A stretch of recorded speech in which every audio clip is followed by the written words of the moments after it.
Hey there, Tyler Parsons again, bringing you a couple of exercises today you can do to look at your thoracic extension. So what we want to look at is, one, what causes issues with the thoracic extension, and mainly that is just due to poor posture. We could have a couple of injuries that could pop up, but everybody likes to sit and they have their rounded shoulders, they're slumped forward, head is caught down, looking at the phones, computers. And what we want to do is try to not only address that for daily life, but for the golf swing. And part of the reason that we want to do so is we've all seen the people up on a tee box who set up and are nice and rounded. And what this is doing is restricting how they can turn. We're going to get in through here, and now the person isn't going to be able to continue to make a proper turn. And what we see is they like to stand up. The spine gets taller, we see the shoulder plane go out, and then the very first thing they do is they've got to try to time it and get back down onto that plane. And we can see, as I'm doing so, my hands are coming over, we're going to get steep, cut across it, getting into a bag of worms that we don't want to touch. So, the big thing is going to be to open this up so that we can first get into a good posture, and then we can learn to stabilize and stay on that intended path.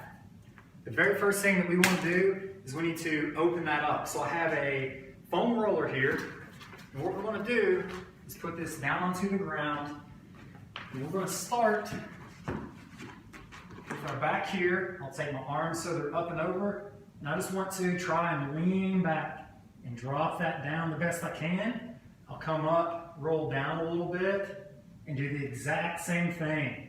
And we're just going to slowly work our way up that thoracic spine, trying to get that head down and the hands down so that we get range of motion in through there, okay? And the harder it's going to be for us, the more that we want to spend time on this. And from here, I like to just roll down a little bit and try to help that.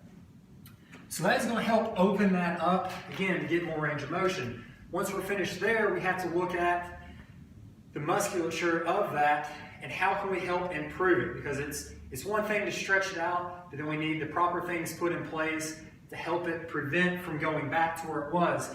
And what I like to do is we can just go down and make the letter I with our body, and I'll put my head down on the ground and then I'll lift as high as I can.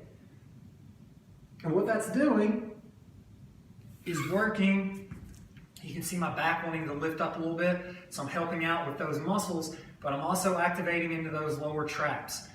We might be activating into the delts. There's a couple different things depending on sort of where each person is and progressed. But once we do our letter I, I'll go back in the same position, and then I can work the letter Y, and then I can go over, and then I can do our T's. And each one of those are going to work that back a little bit different so that, again, we're strengthening those muscles, because it's not just enough to stretch them. We want to stretch and then help them stay back. So again, start to pay attention to that posture. Have that head up, shoulders back, chest up a little bit, engage back into those scapula, help everything maintain its correct function so that whenever we set up to the golf ball, we can get into a proper posture. And again, start to learn what it's like to actually rotate correctly instead of having to compensate.